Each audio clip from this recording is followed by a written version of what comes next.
हाँ दोस्तों नमस्कार। एक बार फिर से आप सभी लोगों का आपके अपने YouTube channel physics with concept पर दिल खोल करके हार्दिक स्वागत और अभिनंदन है। तो दोस्तों आज की क्लास में हम सभी लोग वैद्युत आवेश तथा क्षेत्र के क्वेश्चन नंबर 30 से आज शुरू करेंगे ना। हम लोग लास्ट क्लास में मुझे जहाँ तक याद आ रहा है कि हम लोगों ने 29 क्वेश्चंस लगा लिया हुआ था। आज की क्लास में हम लोग 30 क्वेश्चन से लेकर के जितने बचे हुए क्वेश्चंस हैं, टोटल 40 क्वेश्चंस हैं, तो उन 40 क्वेश्चंस को आज की क्लास में हम सभी लोग एक एक करके पूरे क्वेश्चंस को लगाने वाले हैं। और मुझे इतना उम्मीद है कि आप सभी लोग मेरे साथ साथ क्वेश्चंस लगा रहे होंगे और क्वेश्चंस लगाने का बढ़िया तरीके से आप लोग एंजॉय कर रहे होंगे। ठीक है, तो निकालिए एक कॉपी और एक पेन। जब भी वीडियो देखने बैठे एक कॉपी और पेन के साथ, ठीक ना, जब कॉपी और पेन के साथ वीडियो देखने बैठेंगे ना तो आप चीज़ों को लिख लिख करके प्रयास करेंगे लगाने का। और जब आप प्रयास करेंगे लगाने का ना तो चीज़ें आपके लिए और आसान हो जाएंगी। केवल देखते रहेंगे, देखने से कुछ केवल भला होने वाला नहीं है। जब भी लगाने बैठे रफ और पेन के साथ। तो आपके सामने क्वेश्चन नंबर आ गया है 30। क्वेश्चन नंबर देखेंगे और क्वेश्चन नंबर में क्या क्या दिया हुआ, कैसे दिया हुआ है। अगर फिगर बनाने की ज़रूरत है तो फिगर ज़रूर बनाएं, उसको लगाने का प्रयास जरूर किया करें। ठीक ना, चलो भाई। तो दोस्तों आपको 30 क्वेश्चन में कह रहा है कि 3 माइक्रोकूलाम के किसी बिंदु आवेश से 2 मीटर की दूरी पर -2 माइक्रोकूलाम आवेश वायु में रखा हुआ है। इन दोनों आवेशों से 1 मीटर की दूरी पर स्थित बिंदु पर वैद्युत क्षेत्र की तीव्रता का मान तथा दिशा ज्ञात कीजिए। ठीक ना, चलो भाई देखो जरा। 3 माइक्रोकूलाम का कोई बिंदु आवेश है। ध्यान समझो कि बहुत आसान लगेगा। 3 माइक्रोकूलाम का ये कोई बिंदु आवेश है। 3 माइक्रोकूलाम के बिंदु आवेश से 2 मीटर की दूरी पर, इससे 2 मीटर की दूरी पर, ये 2 मीटर की दूरी हो गया, 2 मीटर की दूरी पर -2 माइक्रोकूलाम का बिंदु आवेश, -2 माइक्रोकूलाम का बिंदु आवेश कहाँ पे रखा हुआ है? वायु में रखा हुआ है।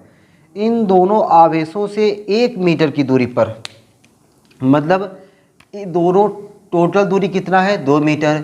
इससे भी 1 मीटर यहाँ पर और इससे भी 1 मीटर यहाँ पर। ये कोई बिंदु है। इस बिंदु P पर आपसे कह रहा है कि परिणामी वैद्युत क्षेत्र की तीव्रता का मान और दिशा कितना होगा, यही हमको बताइए। ठीक ना, इस बिंदु P पर परिणामी वैद्युत क्षेत्र का मान और दिशा क्या होगा, वही आपसे पूछ रहा है। तो भाई देखो कितना आसान है ये। तो अगर हम बात करें भाई, ये प्लस है, प्लस आवेश के कारण वैद्युत क्षेत्र प्लस से दूर, देखो ये प्लस से दूर हो गया, इसको नाम दिया मैंने E1। माइनस के कारण वैद्युत क्षेत्र माइनस की ओर, ये माइनस की ओर हो गया, इसको मैंने नाम दिया E2। और जो P है, P को मैं थोड़ा इधर लिख दूँ, P को थोड़ा सा मैं इधर लिख दूँ, ये P हो गया। मतलब आप देख रहे हो कि इस +3 आवेश के कारण वैद्युत क्षेत्र की दिशा इधर, -2 आवेश के कारण वैद्युत क्षेत्र की दिशा इधर, दोनों क्या हो गए? एक ही दिशा में। एक ही दिशा में कैसे हुए? प्लस के कारण प्लस से दूर, माइनस के कारण माइनस की ओर। अब दोस्तों दोनों अगर एक ही दिशा में हैं तो इन दोनों का परिणामी क्या हो जाएगा? जुड़ जाएगा, यही ना। इन दोनों का जो परिणामी होगा जुड़ जाएगा। तो बिंदु P पर परिणामी तीव्रता क्या लिख दें? बिंदु P पर जो परिणामी तीव्रता होगा, बिंदु P पर परिणामी तीव्रता को हमने मान लिया कैपिटल E।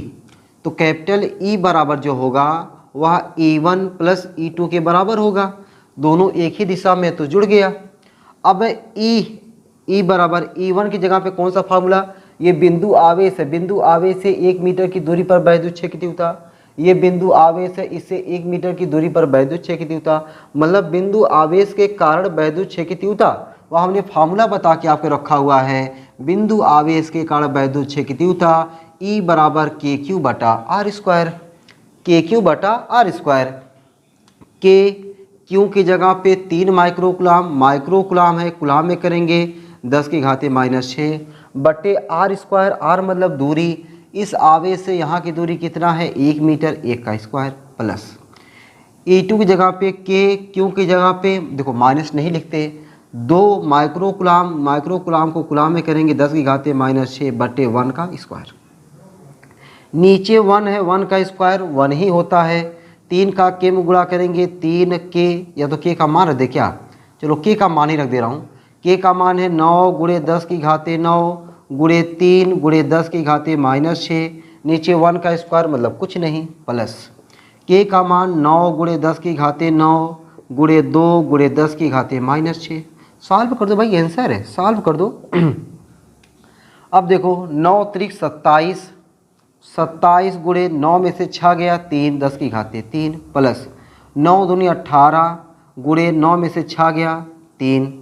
ई बराबर 27 18 जोड़ दो 8 7 15, 1 2 3 1 4 45 गुणे 10⁻³ अपना आंसर होना चाहिए वैज्ञानिक संकेतन में। तो ई बराबर 4.5 गुणे 10 गुणे 10⁻³ ई बराबर आपका राइट आंसर आ गया 4.5 गुणे 10⁻⁴। मात्रक हो जाएगा न्यूटन प्रति कूलम। न्यूटन प्रति कूलम।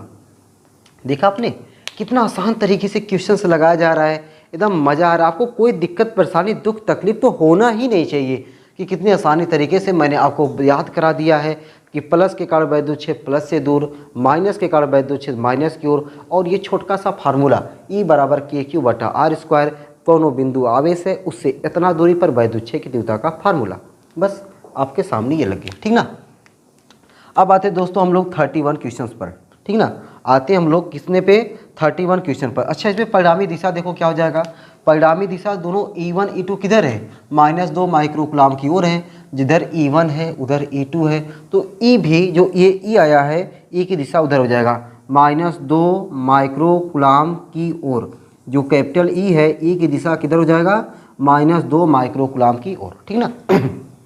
चलो अब आते हैं अगले क्वेश्चंस पर, ठीक है। मैं साइड हो गया हूँ भाई, क्वेश्चंस को आप लोग वीडियो को रोक करके नोट कर लो, ठीक है। चलो अगला क्वेश्चन, अगला क्वेश्चन आपकी स्क्रीन पर दोस्तों, आपकी स्क्रीन पर क्वेश्चन आ गया है, एकदम इसी के जैसा क्वेश्चन है। आपको उस क्वेश्चन को पढ़ना है और पढ़ने के बाद क्वेश्चन को एक बार ट्राई करने का भरपूर प्रयास करना है, ठीक ना। कैसा प्रयास करना है, भरपूर प्रयास करना है, ठीक है। और जो भाई देखो कैसा क्वेश्चन लगाते हैं, कितने ज़बरदस्त तरीके से लगाते हैं कि आपको समझा के मानेंगे। क्वेश्चंस देख रहे हो ना, 20/3 × 10⁻⁹ कूलम तथा -10 × 10⁻⁹ नहीं 19 कूलम के आवेश परस्पर 0.04 मीटर की दूरी पर हैं। इनमें को गुजरती रेखा के किस बिंदु पर वैद्युत क्षेत्र की तीव्रता शून्य होगी। चलो, किस बिंदु पर वैद्युत क्षेत्र की तीव्रता शून्य होगी। वैद्युत क्षेत्र की तीव्रता वहाँ शून्य होगी जहाँ पे दोनों अलग अलग दिशा में हो और मान बराबर हो। अलग अलग दिशा होना चाहिए, क्या होना चाहिए, अलग अलग दिशा होना चाहिए। चलो भाई देखो जरा, क्वेश्चन नंबर 31 है भाई, ये 20/3 × 10⁻⁻19 ये आपका है 20/3 × 10⁻⁻19 कूलम, ठीक है। तथा -10 यहाँ पे मैं बना दे रहा हूँ -10 एक मिनट भाई, थोड़ा सा और जगह ले ले भाई और जगह ले ले, तब आपको समझाने में मुझे ज़्यादा सही पड़ेगा, ठीक ना। देखो मैं यहाँ पे ले रहा हूँ, ये यहाँ पे क्वेश्चन यहाँ पे आई है 20/3 × 10⁻⁻19 -10 × 10⁻⁻19 ये दो आवेश हो गए, और दोनों आवेशों के बीच की जो दूरी दिया है ना क्वेश्चन वाला, ये देखो मान लो ये पहला आवेश यहाँ पे, दूसरा आवेश यहाँ पे, इनके बीच की जो दूरी दिया है क्वेश्चन वाला 0.04 मीटर, ये क्वेश्चन वाला दिया है। आपसे कह रहा है इनमें को गुजरती रेखा के किस बिंदु पर वैद्युत क्षेत्र की तीव्रता शून्य होगी। तो भैया मुझे पहले टेस्ट करना पड़ेगा कि क्या बिचवा में वैद्युत क्षेत्र की तीव्रता शून्य होगी कि नहीं। देखो मान लो मैं यहाँ पे कोई आवेश रखता हूँ और मैं चेक करता हूँ, या कोई बिंदु ले लेता हूँ। आवेश भाई बल होता तो आवेश ले लेते, अब बल नहीं है तो बिंदु ले लेंगे। बल लेना पड़ता, बल निकालना पड़ता तो हम लोग कोनो आवेश रखकर चेक करते, लेकिन यहाँ पे क्या अपने को तीव्रता दिखाना है। प्लस के कारण प्लस से दूर, माइनस के कारण माइनस की ओर। हो सकता है बीच में जीरो, हो सकता है बीच में जीरो नहीं, क्यों, क्योंकि दोनों एक ही दिशा में हैं।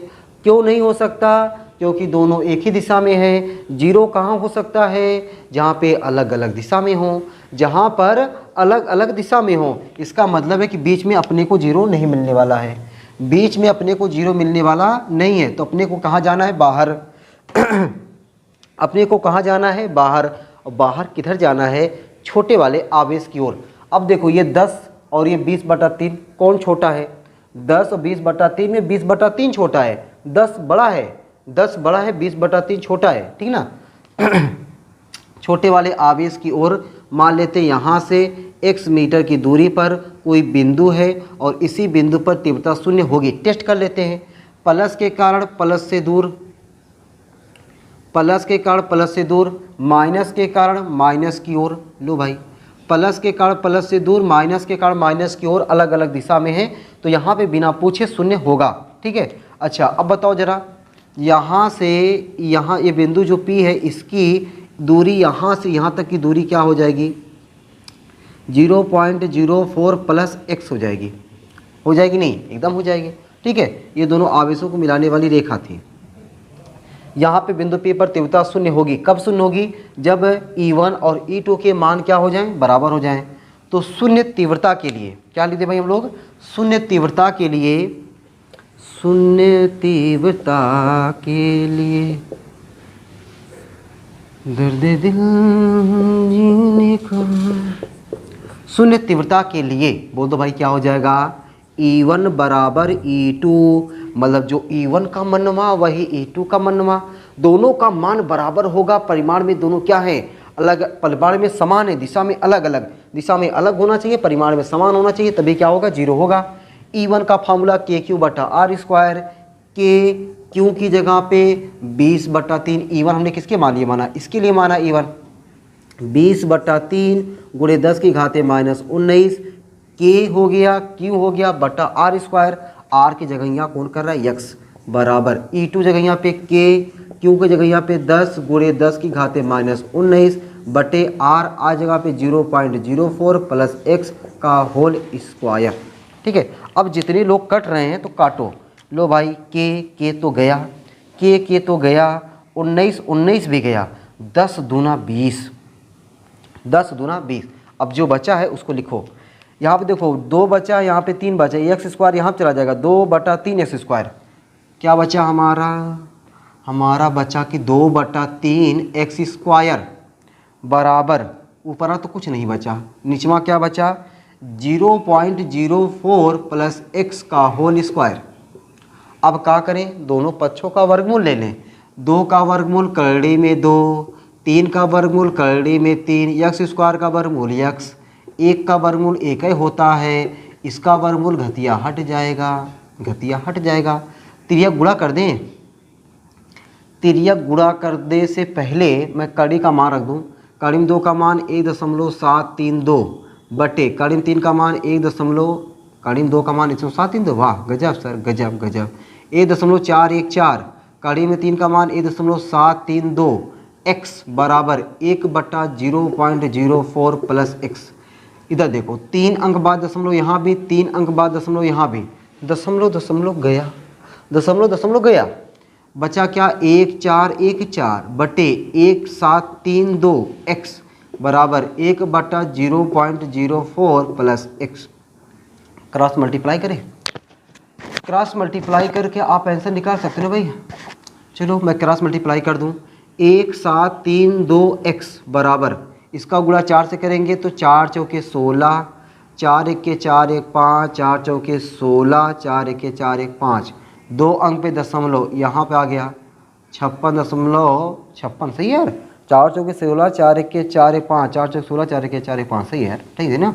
प्लस 1414x, इसको इधर भेज दो, ठीक है। 1732x माइनस 1414x बराबर 56.56।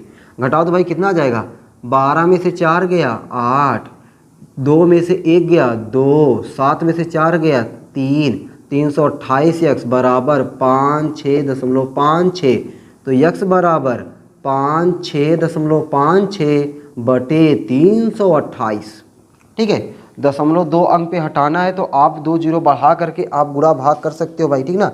इतना मैंने आपके लिए पहचान कर दिया है। अब आप मोबाइल से थोड़ा सा डिवाइड कर लेना यार, ठीक है। अब मैं यहाँ पे डिवाइड करूँगा ना, लंबा पड़ेगा, तो मैं डायरेक्ट आंसर लिख दे रहा हूँ, 0.178 आएगा। तो यक्स बराबर 0.178 मीटर आएगा। ये केवल आपको भाग देना है, केवल भाग देना है, बाकी सब मैंने कर दिया है। वर्गमूल निकाल दिया, कैलकुलेशन कर दिया, ठीक है, गुणा कर दिया, सब कुछ कर दिया है, ठीक ना। वीआईपी क्वेश्चन था भाई, बढ़िया क्वेश्चन था, मज़ेदार क्वेश्चन था। सीखने को क्या मिला इसमें, प्लस के कारण प्लस से दूर, माइनस के कारण माइनस की ओर। बीचवा में जीरो नहीं हो सकता है, काहे कि दोनों एक ही दिशा में हो रहा था। हमें बाहर रखना पड़ेगा, और बाहर किधर रखना पड़ेगा, छोटा वाले आवेश की ओर, जो छोटा रहेगा उसी ओर हमको रखना है, ठीक है। चलो भाई मैं साइड हो गया हूँ, इसको आप लोग नोट कर लो, दबा के नोट करो, ठीक है। चलो पिरा उठा देना, चलो हो गया भाई। अब आ जाते हैं अपने अगले वाले क्वेश्चंस पर, ठीक है। 2 क्वेश्चन हो गए ना भाई, हाँ हमने 2 क्वेश्चन लगा दिया, 31 हो गया भाई। अब आ जाते 32 पर, ठीक है। 31 तक हो गया हमने, 32 पे आ जाते। क्वेश्चन नंबर 32 धीरे धीरे आपके सामने आ गया ना। क्वेश्चन नंबर 32 को देखो।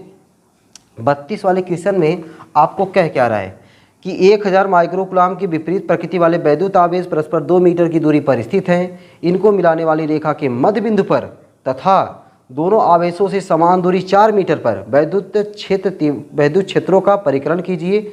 चित्र की सहायता से परिणामी क्षेत्र की दिशा दिखाइए। चलो भाई बढ़िया क्वेश्चन है, बढ़िया क्वेश्चन है दोस्तों, मज़ा आ जाएगा। क्वेश्चन नंबर 32 का लुत्फ उठाओ। 1000 माइक्रोकुलाम के विपरीत प्रकृति वाले वैद्युत आवेश, देखो 1000 माइक्रोकुलाम का ये आवेश है और 1000 माइक्रोकुलाम का ये भी आवेश है। 1000 माइक्रोकुलाम के विपरीत प्रकृति कह रहा है, अगर ये प्लस होगा ना तो ये क्या होगा, माइनस होगा। विपरीत प्रकृति तो ये हुआ। आगे कह रहा है कि परस्पर 2 मीटर की दूरी पर स्थित है। ये वाला आवेश और ये वाला आवेश, इनके बीच की दूरी बोलो कितना, क्वेश्चन वाला दिया है 2 मीटर दिया है, 2 मीटर दिया है। 2 मीटर की दूरी पर स्थित है। इनको मिलाने वाली रेखा के मध्य बिंदु पर, इनको ये मिलाने वाली रेखा देखो, ये है हे रेखा, मैंने तुझे कभी नहीं देखा, ये रेखा हो गई। इस रेखा के मध्य बिंदु पर मतलब बिचवा में, लो बिचवा में यहाँ पे कोई बिंदु है और इसी बिंदु पर हमको क्या करना है, परिणामी वैद्युत क्षेत्र की तीव्रता निकालना है। अगर टोटल दूरिया है दुई, तो मध्य बिंदु है, तो यहाँ से यहाँ तक 1 मीटर होगा कि नहीं, यहाँ से यहाँ तक 1 मीटर होगा कि नहीं, एकदम होगा, ठीक।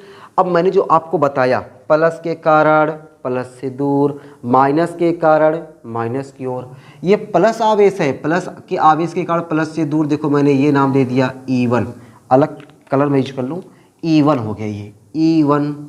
माइनस के कारण माइनस की ओर, ये देखो हमारा हो गया E2। अब बताओ इस बिंदु P पर, अगर मैं इसका नाम P रखता नाम नहीं रखा ना, रख दूं, इस बिंदु P पर जो परिणामी तीव्रता होगा, दोनों जुड़ेगा कि नहीं, एकदम जुड़ेगा। क्यों जुड़ेगा, क्योंकि दोनों एक ही दिशा में हैं। आजा भाई, बिंदु P पर परिणामी तीव्रता, बिंदु P पर परिणामी तीव्रता, तुझे देखा तो मैंने, बिंदु P पर परिणामी तीव्रता। अब देखो दोस्तों, बिंदु P पर जो परिणामी तीव्रता है उसको हम लोग क्या लिख देंगे, E बराबर क्या हो जाएगा, E1 प्लस E2। दोनों जुड़ के हो गया क्योंकि दोनों एक ही दिशा में है। अब E का फार्मूला मैंने आपको कई बार बताया था, KQ बटा R स्क्वायर, बिंदु आवेश के कारण वैद्युत क्षेत्र की तीव्रता। K की जगह पे K रहने दो, Q की जगह पे 1000, ये माइक्रो कुलाम है, कुलाम में बना दो 10⁻⁻�6 बटे R स्क्वायर 1 का स्क्वायर, प्लस E2 की जगह यहाँ पे K गुणे Q की जगह पे 1000, माइनस चिन्ह नहीं लेते, 10⁻⁻6 बटे R स्क्वायर 1 का स्क्वायर। E बराबर, अब देखो नीचे 1 का स्क्वायर मतलब कुछ नहीं होता, ठीक ना। K का मनवा रख दें, 9 गुणे 10⁻9, यहाँ पे 3 बार, यहाँ पे -6 बार, कितना बचा, -3 बार, प्लस K का मनवा 9 गुणे 10⁻9, यहाँ पे 3 बार, यहाँ पे 6 बार, कितना बचा, -3 बार।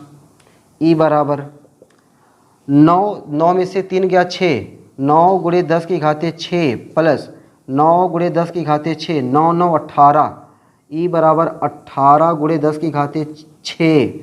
वैज्ञानिक संकेतन में लिख देना, E बराबर 1.8 गुणे 10⁻6। तो यहाँ पर लिख दे रहा हूँ आंसर, E बराबर 1.8 गुणे 10⁻7 मात्रक बोल दो, न्यूटन प्रति कूलाम। आपको इसकी दिशा पूछा है, यस। दिशा किधर होगा भाई, ई किधर लिख दे हम लोग, ई की दिशा इधर होगी। देखो भाई ए ई हो गया, चित्र में दिखा दिया हमने, ई ये हो गया है ना। जिधर E1 उधर E2 उधर हो जाएगा E। अभी तो आपको बीच में निकाल लिया। आगे कह रहा मध्य बिंदु पर तथा दोनों आवेशों से समान दूरी 4 मीटर पर, दोनों आवेशों से समान दूरी 4 मीटर पर वैद्युत क्षेत्र की तीव्रता कितनी होगी। चलो भाई फिर फिगर बनाना पड़ेगा कि ये आपका 1000 माइक्रो कूलाम का आवेश यहाँ पे था, 1000 माइक्रो कूलाम का आवेश यहाँ पे, माइनस 1000 माइक्रो कूलाम का आवेश यहाँ पे, ये बिंदु हो गया, यहाँ पे ये बिंदु हो गया। ठीक है, इन दोनों के बीच की दूरी कितना आपको दिया हुआ था, 2 मीटर, 2 मीटर।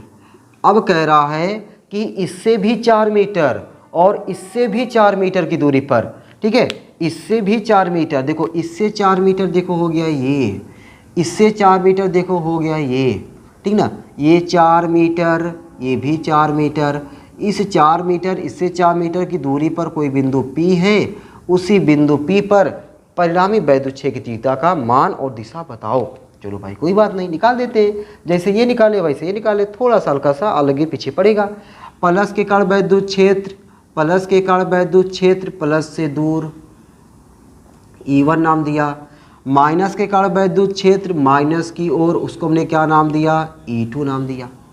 ठीक है, अच्छा ये भुजा दोनों बराबर हैं, बराबर भुजाओं के सामने के कोण बराबर होते हैं, तो मैंने ये मान लिया थीटा, अगर ये कोणवा थीटा माना है तो ये भी कोणवा थीटा होगा। क्यों, क्योंकि बराबर भुजाओं के सामने के कोण बराबर होते हैं। इस भुजा के सामने का कोण ये वाला, इस भुजा के सामने का कोण ये वाला। अगर दोस्तों ये कोण थीटा है, ये कोण थीटा है, तो बताओ ये बाहरवां वाला कोणवा कितना हो जाएगा, 2 थीटा हो जाएगा। कितना हो जाएगा, 2 चीटा हो जाएगा। ठीक, अब जरा देखो E1 का मान इधर, E2 का मान इधर, दोनों के बीच कोण बन रहा है। जब दोनों के बीच कोण बनता है तब इनका परिणामी निकालने के लिए हम लोग करड़ी वाला फॉर्मूला लगाते हैं। करड़ी में E1 square plus E2 square प्लस 2E1 E2 कास थीटा वाला फॉर्मूला लगा देते हैं। तो पहले हम लोग क्या करते हैं, E1 का मान निकाल लें, E2 का मान निकाल लें, तब जाके करड़ी वाला फॉर्मूला लगाते हैं। तो E1 बराबर, E1 का फार्मूला वही KQ बटा आर स्क्वायर, कौनो नया फार्मूला पैदा नहीं कर रहा हूँ, वही फार्मूला लगा रहा हूँ, KQ बटा आर स्क्वायर। KQ की जगह पे 1000 माइक्रो कूलाम है, कूलाम में करेंगे 10⁻⁻6 बटे आर स्क्वायर, 4 का स्क्वायर। K का अगर मान मैं रख देता 9 गुणे 10⁻9, इसको 10⁻3 है, ये 6 है, हो जाएगा 10⁻³ बटे 4 चौके 16। E1 बराबर आपका आ गया 9/16, 9/16 गुणे 9 में से 3 गया 6, 10⁻6।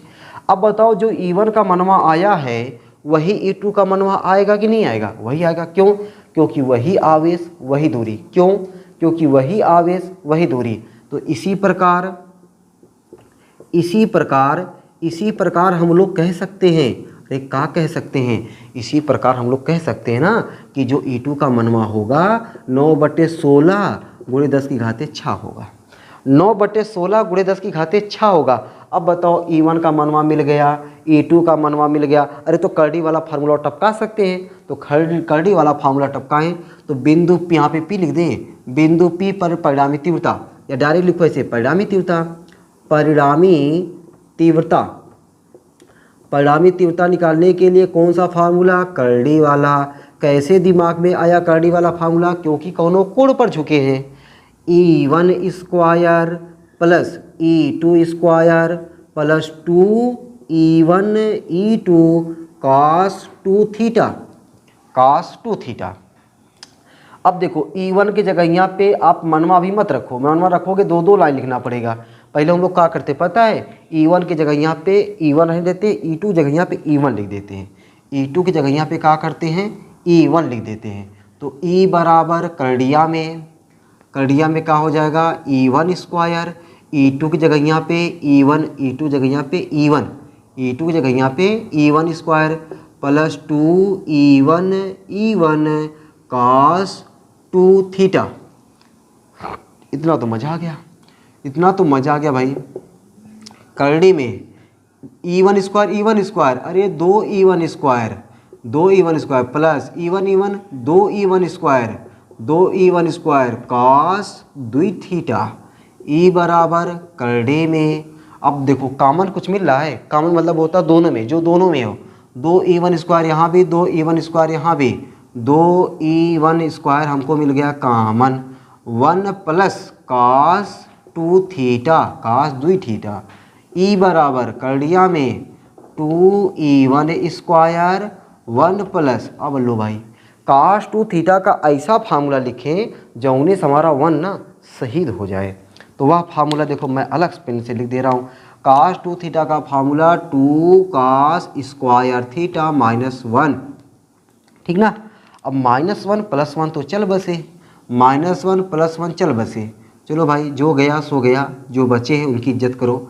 2 का गुणा 2 में करोगे तो 4, 4E1 square cos square theta, तो E बराबर 4 का वर्गमूल 2 ही, E1 स्क्वायर का E1 कॉस स्क्वायर थीटा का कॉस थीटा, तो E बराबर 2, E1 की जगह यहाँ पे, E1 की जगह यहाँ देखो मनवा निकालें हम लोग 9/16, 9/16 गुणे 10 की घाते 6। अब देखो कॉस थीटा, कॉस थीटा कैसे निकालें भाई? कॉस थीटा निकालने के लिए ना हमको इस त्रिभुजवा जो दिख रहा है ना उसमें एक तो ऐसे सीधे लंब डालना पड़ेगा। ये देखो लंब लंब लंब लंब लंब लंब लंब लंब लंब लंब बन गया, लंब बन गया। अगर ये लंब डालेंगे तो भुजा जो 2 थी 2 भागों में बढ़ जाएगी, भुजा जो 2 मीटर की है 2 भागों में बढ़ जाएगी, 1-1 मीटर की हो गई, यानी यहाँ से यहाँ तक 1 मीटर, यहाँ से यहाँ तक 1 मीटर। कास चाहिए, कास बराबर होता है आधार बटे कड़, आधार ये वाला, आधार कितना है 1, कड़ कितना है 4, आधार 1 कड़ कितना है 4, 2 1 के 2, 2 दूना 4, 16 दूनी 32, तो E बराबर 9/32 गुणे 10 की घाते 6।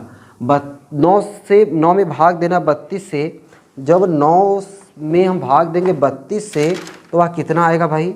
वह जो हमारा आएगा ना 0.28 करके आएगा, तो E बराबर हमारा जाएगा 0.28 गुणे 10 की घाते 6। अगर 1 दशमलव अपना हम लोग वैज्ञानिक संकेतन में लिखेंगे आंसर को, तो ये अपना क्या हो जाएगा वैज्ञानिक संकेतन में 2.8 गुणे 10 की घाते 5 न्यूटन प्रति कूलम। ये अपना आंसर हो गया, ठीक ना। ये अपना क्या हो गया आंसर हो गया। तो आप देख रहे हो एक क्वेश्चन पूरा बोर्ड भर लिया, तो एक क्वेश्चन है ये। तो एक क्वेश्चन में आपको 2 क्वेश्चन पूछा, पहले ये वाला पूछा फिर ये वाला पूछा। अच्छा मज़े की बात देखो ये दोस्तों, ये वाला जो मैंने लगाया ना, अगर आपने निरक्षी स्थिति तैयार किया है तो आपको तो पूरा तुरंत समझ में आ गया। यहाँ समझो पूरा निरक्षी स्थिति ही पहले मैंने पूरा लगाया। ये यहाँ से देखो निरक्षी स्थिति मैंने सॉल्व भी किया यहाँ से यहाँ तक, उसमें देखोगे 2E1 cos थीटा आता भी है निरक्षी स्थिति में। तो आपको इसी बहाने निरक्षी, इसीलिए मैंने निरक्षी स्थिति जो है सॉल्व करना इस तरीके से बताया है, ताकि आप ना न्यूमेरिकल को इस तरीके से लगाओ, थ्योरी को इस तरीके से लगाओ। अरे भैया कहाँ बच के जाएगा, ठीक है। इसीलिए मैंने ना लंबवत घटक, क्षैतिज घटक, झुग्गा भर का घटक नहीं बताया, डायरेक्ट किया। बहुत जरूरत पड़ेगी घटक वाला, कोनो सवाल आएगा तो देखा जाएगा। अब भाई तो कोनो सवाल ऐसा नहीं मिला ना, मिलेगा तो देखा जाएगा, ठीक ना। चलो इसको नोट कर लो भाई, दबा के नोट करो, ठीक है। चलो अब आते हैं अगले वाले क्वेश्चन पर ना, मज़ा आ रहा होगा। धीरे धीरे बोल कोई सुनना ले कोई सुनना ले।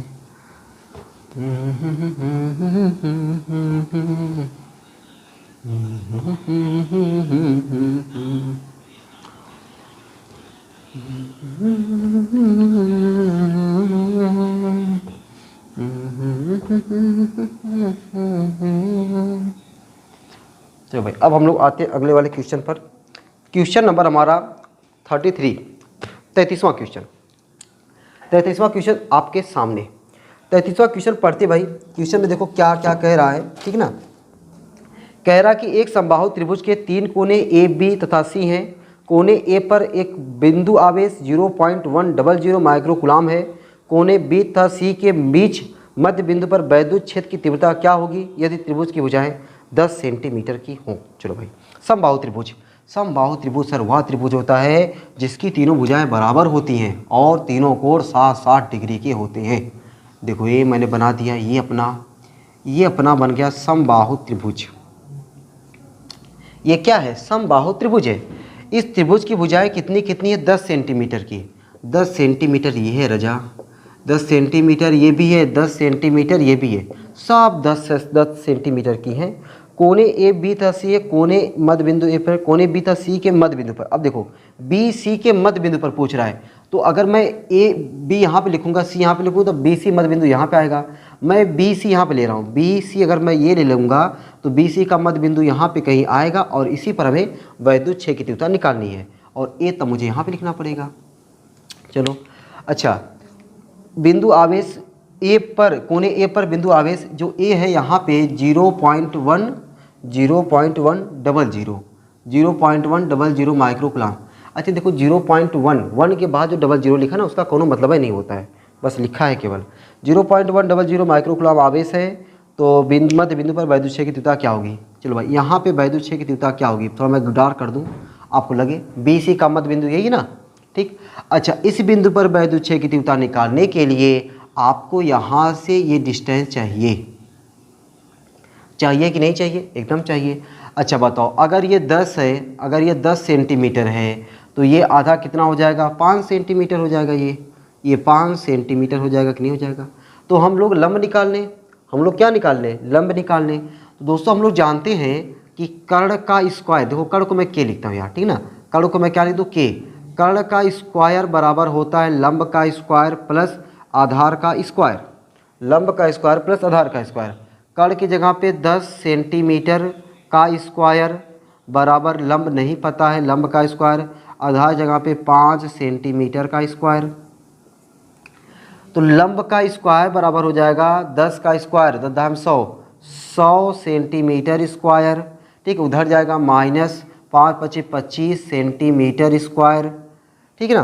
तो लंब का स्क्वायर बराबर आपको मिल गया, लंब का स्क्वायर बराबर मिल गया 100 में से 25 गया 75 सेंटीमीटर स्क्वायर।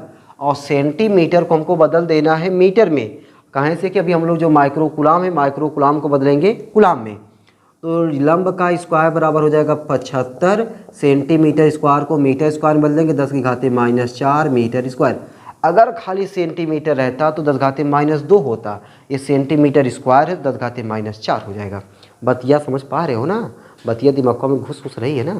चलो तो ये डिस्टेंसवा आपको मिल गया भैया, ये डिस्टेंसवा जो आपको चाहिए था ना, ये आपको मिल गया, डिस्टेंसवा आपको मिल गया, ठीक है। जब आपको डिस्टेंस मिल गया, आपको इस बिंदु पर वैद्युत छेद की तीव्रता निकालनी है। अरे तो कौन रोका है, निकालो ना, कौन रोका है, निकालो। कौन सा फॉर्मूला लगाओगे, अरे ये बिंदु आवेश है, बिंदु आवेश से इतने मीटर की दूरी पर, फिर से देखो ये बिंदु आवेश है, इस बिंदु आवेश से इतने मीटर की दूरी पर वैद्युत छेद की तीव्रता E बराबर KQ/R²।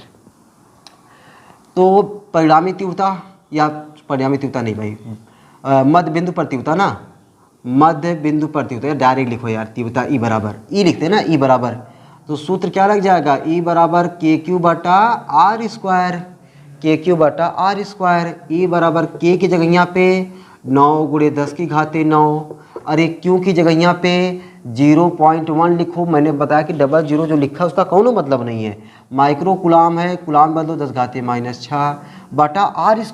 R² ये बोले तो लंब, लंब का स्क्वायर कितना दिया है, R मतलब बोले तो यल स्क्वायर, यल स्क्वायर कितना दिया 75 × 10⁻4।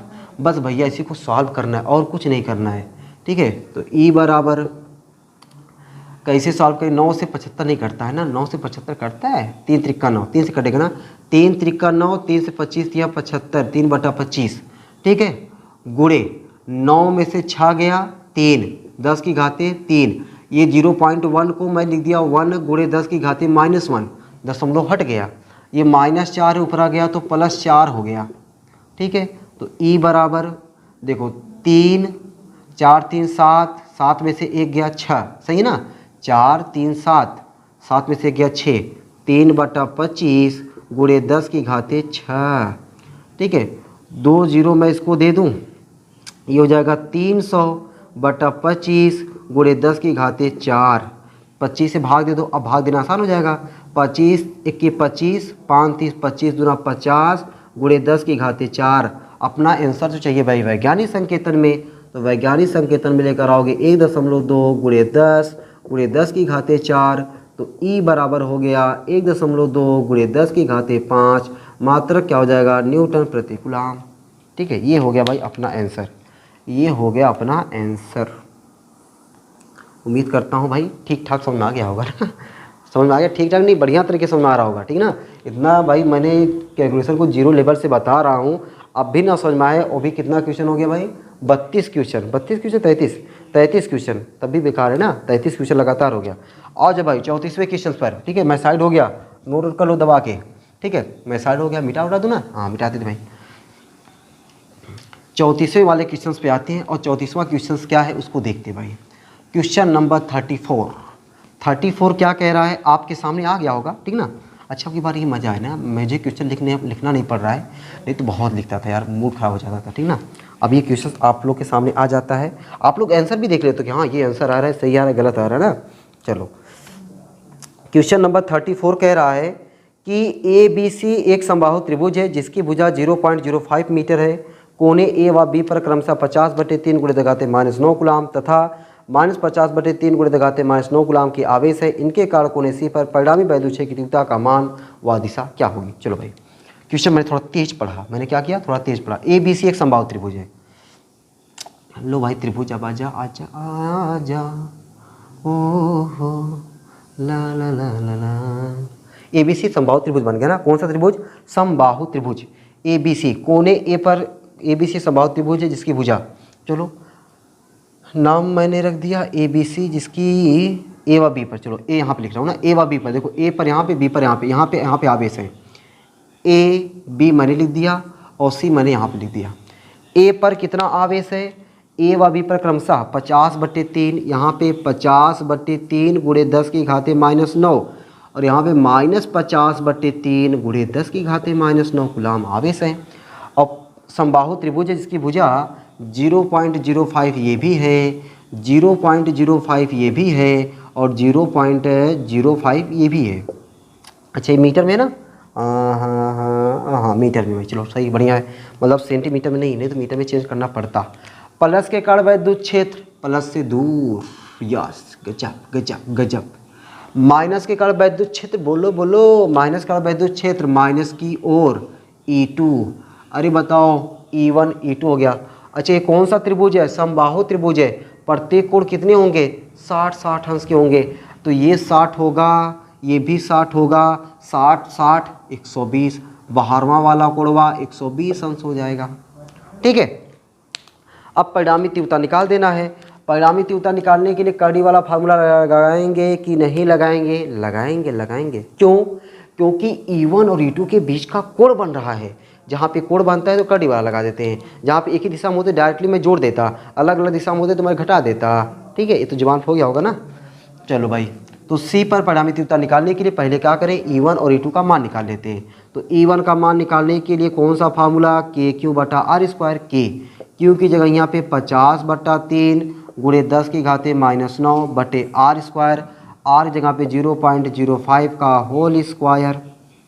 अब देखो K का मनवा रख दें, 9 गुणे 10 की घाते 9 गुणे 50/3 गुणे 10 की घाते -9 बटे 0.05 का स्क्वायर। देखो 5 का स्क्वायर क्या होता है 25, यहाँ पे आपको समझा दूँ, मैं डायरेक्टली दूँ ना, 0.05 है ना, इसका मतलब कि 2 बार, भैया वर्ग मतलब 2 बार, 5 पचे 25, कितने अंक पे दशमलव, 2 2 2 2 4, 1 2 3 4, मैया जी की जय जयकार।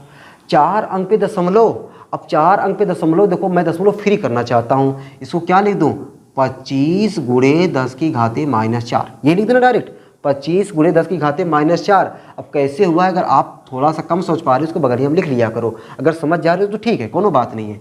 ठीक है, 25 गुणे 10 की घाते -4 मैं लिख दिया।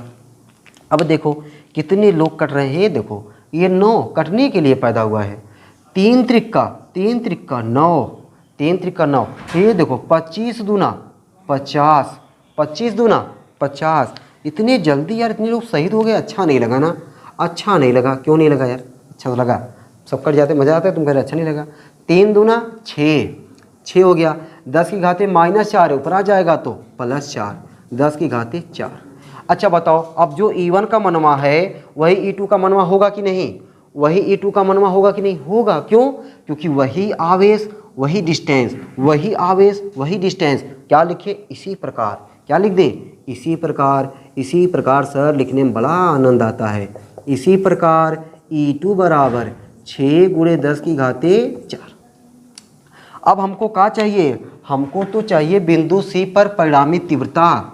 हमको तो चाहिए बिंदु C पर परिणामी तीव्रता। तो निकालो भाई निकालो। देखो बिंदु C पर परिणामी तीव्रता, बिंदु C पर परिणामी तीव्रता, बिंदु C पर परिणामी तीव्रता कैपिटल E बराबर रूट वाला फार्मूला। रूट वाला फार्मूला क्या हो जाएगा? Formula E1 square plus E2 square plus 2 E1 E2 cos theta, और थीटा की जगह यहाँ पे 120। E बराबर करड़िया में E1 स्क्वायर, E2 की जगह यहाँ पे E1 square plus 2 E1 E2 की जगह यहाँ पे E1 cos 120 अंश का मनवा होता है -1/2। नहीं याद है तो याद कर लेना, नहीं तो निकालने आता है निकालने सीखो। ठीक है, चलो हे देखो 2 2 2 2 गए, 2 2 4 होता है लेकिन यहाँ पे 2 2 गए। E1 square 2E1 square, minus है एक बीच में माइनस है तो -E1 स्क्वायर, और ये 2 में से एक गया, एक बचा। करड़िया में E1 स्क्वायर, और करड़ी में कोनो 2 घात के रूप में होता है ना, बाहर आ जाता है। तो मान क्या हो जाएगा? 6 × 10⁴। यही आंसर है भाई।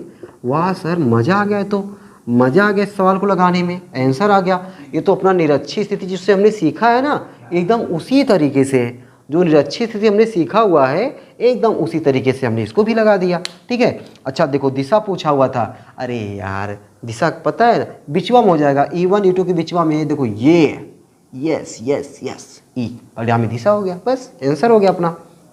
मैं साइड हो गया भाई, उतार लो बढ़िया तरीके से, धुआं उड़ा दो भाई। ऐसे न्यूमेरिकल को, ऐसे न्यूमेरिकल को लगा के ना गर्दा उड़ा दे दम। ठीक है, धुआं उड़ा दे दम। आओ जो भाई क्वेश्चन नंबर 34 तक हो गया। आओ जो 35 पे, क्वेश्चन नंबर 35। अब देखो थोड़े आसान सवाल मिल जाएंगे। ठीक ना, अब दिशा वाला बहुत हमने सवाल लगा लिया, अब दिशा वाला सवाल है ही नहीं है। ठीक है, मिटा उठा देना, मिटा देना, थोड़ा बोल दिया करो, लेकिन तुम लोग बोलोगे कैसे। चलो भाई अब सवाल नंबर 35, सवाल नंबर 35। ठीक है, अभी आपको 6 क्वेश्चंस और लगवाएंगे ना, 40 तक आपको पहुंचाना है, तो 40 तक पहुंचाएंगे भाई। ठीक ना, आज की क्लास में ये वीडियो पूरा न्यूमेरिकल वाला ख़त्म हो जाएगा। लगेगा आपका एक चैप्टर का मैंने पूरा ऑल टू ऑल न्यूमेरिकल मैंने बताया। ठीक ना, ये पहली बार होगा तो मैंने पूरा आपको पूरा क्वेश्चन मैंने बता दिया। क्वेश्चन नंबर 35, क्वेश्चन नंबर 35 देखो बोर्ड पे आ गया है। क्या लिखा है कि एक इलेक्ट्रॉन एवं एक प्रोटॉन के बीच की दूरी 0.53 एंगस्ट्रॉम है। इस निकाय का वैद्युत द्विध्रुव आघूर्ण ज्ञात कीजिए। चलो भाई समझो जरा, एक इलेक्ट्रॉन एवं एक प्रोटॉन, इलेक्ट्रॉन पर कौन सा आवेश होता है? माइनस आवेश, मान लो माइनस है। प्रोटॉन पर कौन सा आवेश होता है? अच्छा जितना माइनस, चलो लिख ही देता हूँ यार, 1.6 × 10⁻−19। प्रोटॉन पर कितना आवेश होता है? प्लस 1.6 × 10⁻−19। दोनों के बीच की दूरी कितना दिया हुआ है?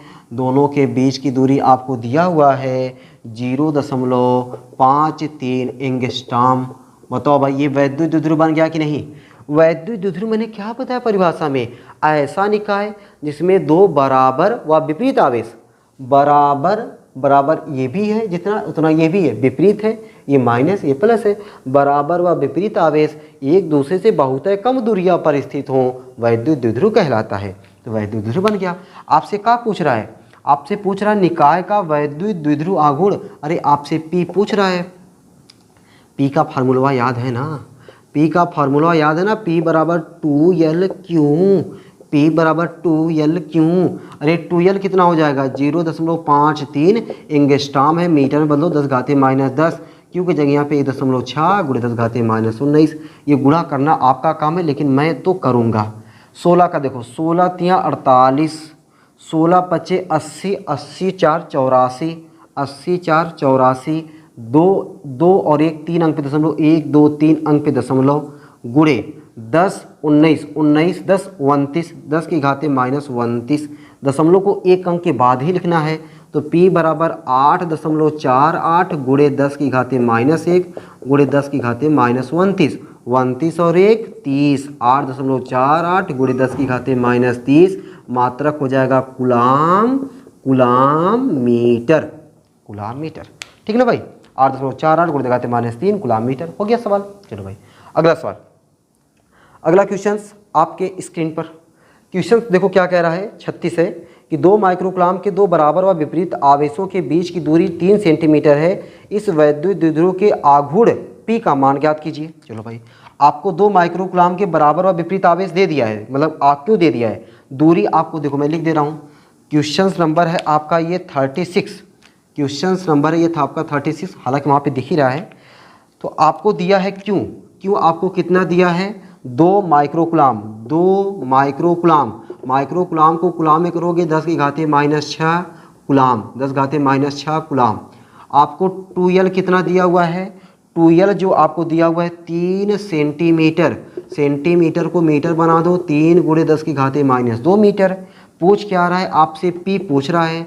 अरे P का फार्मूला क्या होता है, 2L क्यों होता है, 2L का मनवा कितना है, 3 गुणे 10 की घाते -2। अरे क्यों का मनवा कितना है, 2 गुणे 10 की घाते -6। अरे गुणा करो मेरे भाई, 3 दूनी 6 गुणे 2 6 8, 10 की घाते -8। मात्रक बता दो, कूलाम मीटर।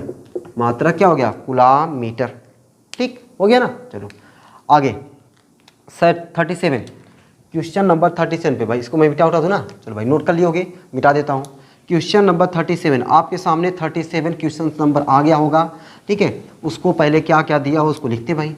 क्वेश्चन नंबर 37 में क्या क्या दिया हुआ है पहले हम लोग क्या करते हैं उसको लिखते हैं। 37 आ गया ना क्वेश्चन। चलो देखो क्या लिखा है, हाइड्रोजन क्लोराइड अणु का वैद्युत द्विध्रुव आघूर्ण 3.4 गुणे घाते -3 कूलाम मीटर है। H तथा Cl आयनों के बीच का विस्थापन ज्ञात कीजिए। देखो मैंने कभी आपको वैद्युत द्विध्रुव पढ़ाया था ना, तो वहाँ बताया था कि ये विस्थापन होता है। तो आपको क्या दिया है भाई, P दिया है।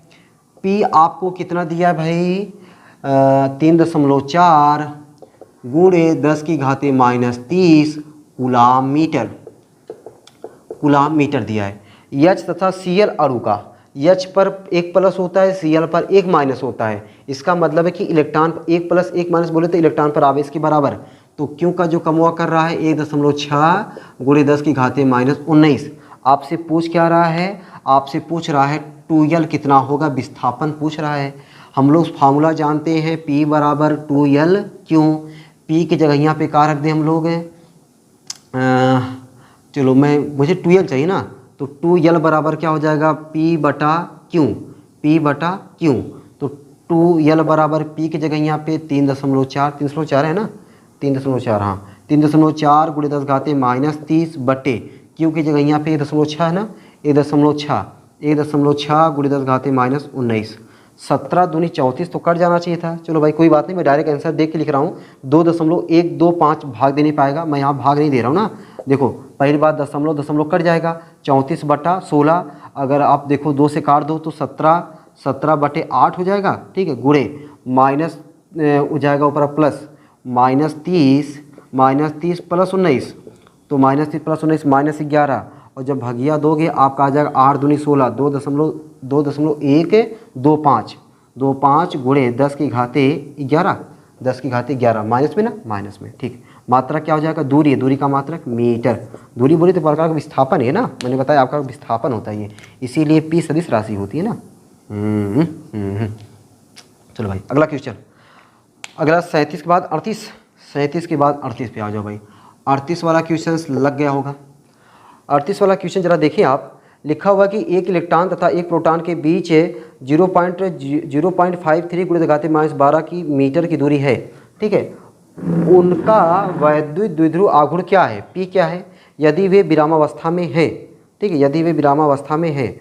औसत द्विध्रुव आघूर्ण क्या है, यदि इलेक्ट्रॉन प्रोटॉन चारों ओर वृत्ताकार कक्षा में घूमता है। वाह भाई क्या क्वेश्चन यार ये तो। ठीक है, 37 के बाद 38 क्वेश्चंस कह रहा कि एक इलेक्ट्रॉन, 38 क्वेश्चंस ना, एक इलेक्ट्रॉन तथा एक प्रोटॉन के बीच की दूरी आपको क्या दिया भाई, एक इलेक्ट्रॉन व एक प्रोटॉन के बीच की दूरी आपको पहले 2L दिया है। 2L आपको दोस्तों दिया हुआ है 0. क्या दिया है, 0.53 0.53 गुणे 10 की घाते -12 मीटर। अच्छा तुम लोग सोच रहे होगे सर ऊपरा क्यों नहीं देख रहे ना, ऊपरा मुझे नहीं दिख रहा है। 10⁻12 मीटर की दूरी है। उनका वैद्युत ध्रुव आघूर्ण क्या है, P, यदि वे विरामावस्था में हैं। अच्छा इलेक्ट्रॉन प्रोटॉन है तो उन पर आवेश जो हो जाएगा क्यों जो काम करेगा 1.6 गुणे 10⁻19। P आपसे पूछ रहा है तो P बराबर फार्मूला होता है 2L। P बराबर 2L की जगह पे 0.53 गुणे 10⁻12, 2L की जगह पे 1.6 गुणे 10⁻19। गुणा देखो कैसे करोगे, 16 का पहला आना चाहिए, 16 3 48, 16 25 80, 80 4 84, 2 1 3 अंक पे दशमलव, 1 2 3 अंक पे दशमलव, गुणे 12 19, 19 12 19 2 19 2 21, 21 10 31 -31। P बराबर 8.48 गुणे 10⁻32 लिख दे डायरेक्ट, कूलाम मीटर, ठीक ना, 10⁻32 कूलाम मीटर। चलो भाई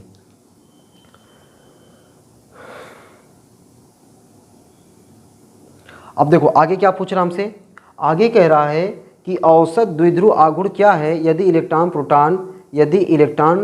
प्रोटॉन के चारों ओर वृत्ताकार कक्षा में घूमता है। जो इलेक्ट्रॉन है वह प्रोटॉन के चारों ओर वृत्ताकार कक्षा में घूमता है। चलो भाई समझो जरा, जो इलेक्ट्रॉन है वह प्रोटॉन के चारों वृत्ताकार कक्षा में घूमता है। आपको पता है दोस्तों कि बीच में क्या होता है, प्रोटॉन होता है। इलेक्ट्रॉन क्या कर रहा है, इसके चारों वृत्ताकार कक्षा में घूम रहा है, ठीक है। ये P मतलब प्रोटॉन, P मतलब वैद्युत ध्रुव आघूर्ण मत समझ लेना, इलेक्ट्रॉन इसके चारों तरफ चक्कर लगा रहा है। आपको पता है P कैसी राशि है, सदिश राशि है। जो सदिश राशियाँ होती है, सदिश राशि का एक चक्कर का विस्थापन कितना हो जाएगा, 0। एक चक्कर का विस्थापन क्या हो जाएगा, 0। तो अगर एक चक्कर का विस्थापन वृत्ताकार कक्षा में चक्कर लगा रहा है ना, अगर ये वृत्ताकार कक्षा में चक्कर नहीं लगाता तो विस्थापन कुछ होता, लेकिन वृत्ताकार कक्षा में चक्कर लगा रहा है तो क्या हो जाएगा, 0। तो एक चक्कर मतलब क्या लिख देंगे, औसत द्विध्रुव आघूर्ण क्या है, 0 है, क्योंकि वृत्ताकार कक्षा में एक वृत्ताकार कक्षा का जो टोटल विस्थापन होता है क्या होता है, 0 होता है, ठीक ना। चलो 38 क्वेश्चन तक हो गया भाई। अब बचा हमारा 39 और 40, दोनों मिटा देना, मिटा उठा दें, इजाज़त दो भाई, चलो मिटा उठा देते हैं। क्वेश्चन नंबर 39 आपके सामने, धीरे धीरे आपके सामने देखो क्वेश्चन आ गया होगा, ठीक ना।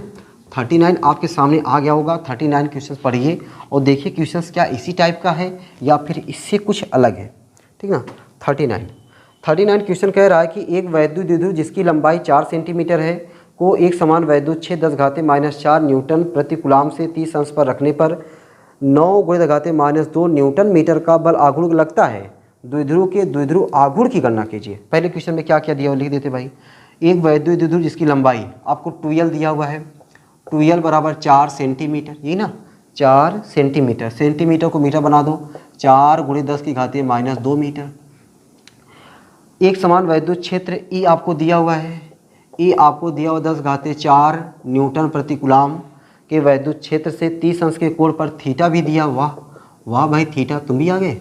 30 अंश के कोण पर रखने से 9 × 10⁻² न्यूटन मीटर का बल आघूर्ण लगता है। लो भैया टाउ भाई आपकी एंट्री हो गई है, टाउ एंट्री मार दिया है भाई।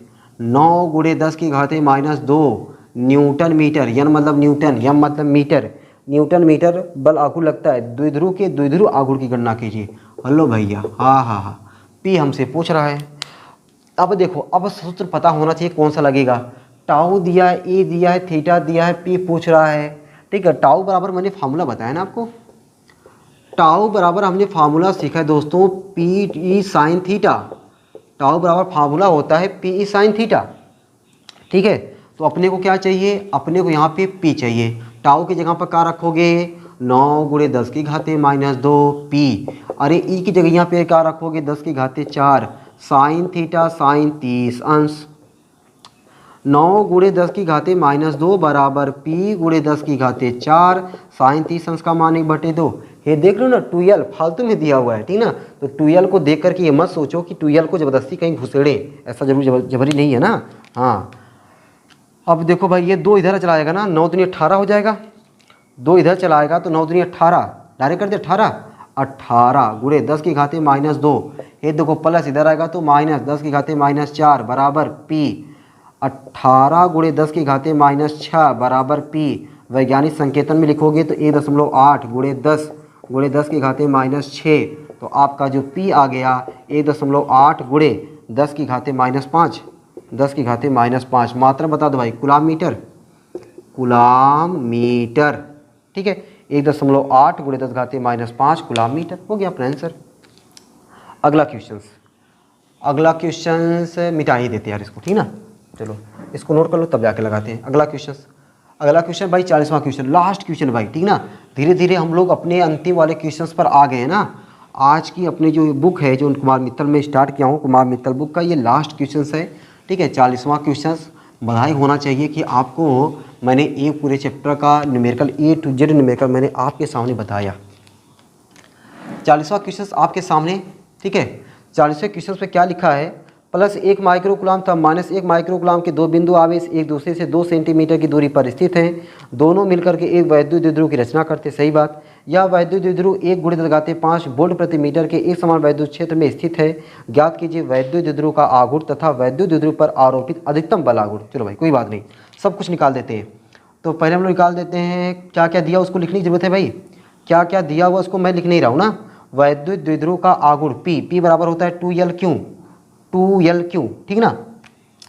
पहले मैं डायरेक्ट नहीं लिख रहा हूँ, क्या क्या दिया हुआ ना, डायरेक्ट P बराबर, पहले में पूछ रहा है P बराबर क्या होता है 2L/Q, क्वेश्चन सामने दिख ही रहा है, ठीक ना।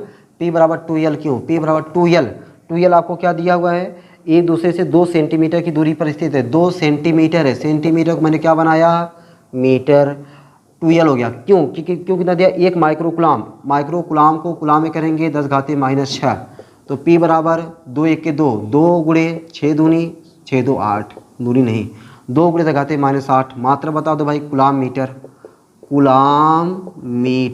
बस हो गया, 2 × 10 घाते -8 कूलाम मीटर। आगे कह रहा है कि वैद्युत द्विध्रुव का आघूर्ण हो गया, वैद्युत द्विध्रुव पर आरोपित है अधिकतम बल आघूर्ण। अधिकतम बल आघूर्ण हमसे पूछ रहा है, इसमें दूसरा पूछ रहा है अधिकतम बल आघूर्ण टाउ मैक्सिमम बराबर हो जाएगा भाई PE sin थीटा होता है, साइन 90 अंश हो गया PE। तो टाउ मैक्सिमम बराबर P का मनवा हमने निकाला ही है 2 × 10 की घाते -8, और E का मनवा देखो कहीं दिया हुआ है 1 × 10 घाते 5, 1 × 10 की घाते 5, -1 प्लस है।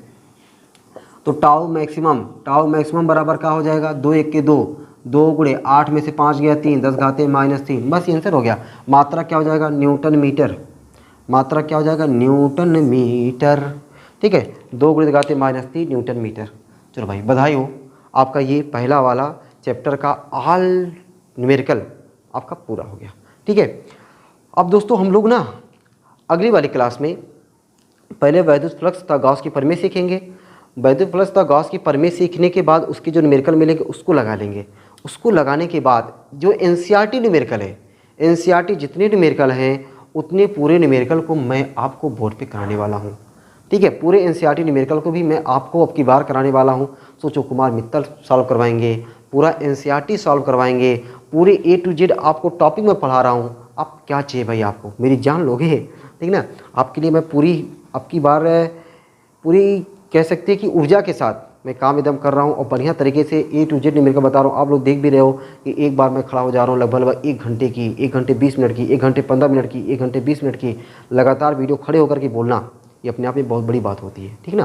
तो अगर मैं आपके लिए इतना मेहनत कर रहा हूँ, अगर आपको दोस्तों लग रहा है, अगर आपको लग रहा है कि सामने वाला मेहनत कर रहा है और हमें अगर गुरु दक्षिणा के रूप में इस चैनल को शेयर करना हो, इस चैनल को और आगे बढ़ाना हो, तो अगर आपको लग रहा है कि सामने वाला मेहनत कर रहा है मेरे लिए, तब अगर लग रहा है नहीं कर रहा है तो कोई बात नहीं, जितना आप केवल देख रहे हो पढ़ रहे हो बहुत अच्छी बात है, ठीक है ना। अगर आपको लग रहा है तो कर सकते हैं, नहीं लग रहा है तो कोई बात नहीं, ठीक है। तो फिर मिलते हैं आपको अगली वीडियो में वैद्युत फ्लक्स तथा गॉस की प्रमेय नया चैप्टर, ठीक है। तो तब तक के लिए आप लोग हंसते रहिए, मुस्कुराते रहिए, पढ़ाई लिखाई को शानदार ज़बरदस्त तरीके से करते रहिए, अपना और अपने परिवार का बढ़िया तरीके से ध्यान रखते रहिए, और पढ़ाई लिखाई शानदार ज़बरदस्त तरीके से एकदम हंसते हुए मुस्कुराते हुए, ठीक है, पढ़ाई करना है एकदम विदाउट टेंशन फ्री, ठीक है। और जितना मैंने न्यूमेरिकल बता दिया है उस न्यूमेरिकल को टाइम पर दोहराते रहिए, ठीक है। और आपको वीडियो मिल गया, कोई न्यूमेरिकल अगर आप लगा रहे हो नहीं आ रहा है, फिर वीडियो खोलो, फिर आप देख लो सॉल्यूशन, ठीक है। तो आप कोशिश करिए कि ज़्यादा से ज़्यादा न्यूमेरिकल लगाने का प्रयास करिए। जब आप ज़्यादा से ज़्यादा न्यूमेरिकल लगाने का प्रयास करेंगे तो आपको जो चैप्टर से जो डर है ना, मुझे ऐसा लगता है भाई डर एकदम ख़त्म होना चाहिए। नहीं खत्म हो रहा है, इसका मतलब आप कहीं ना कहीं कमी कर रहे हो। तो कमी एकदम मत करिए, एकदम जुट जाइए। अभी से आप जुटे रहेंगे, अभी से न्यूमेरिकल के पीछे पड़े रहेंगे तो न्यूमेरिकल भी एकदम पीछे हट जाएगा। आपसे जो डर लग रहा है वो डर प्यार में बदल जाएगा। ठीक है, तो चलते फिर, सबको मिलते हैं अगली क्लास में, तब तक के लिए सबको बाय बाय।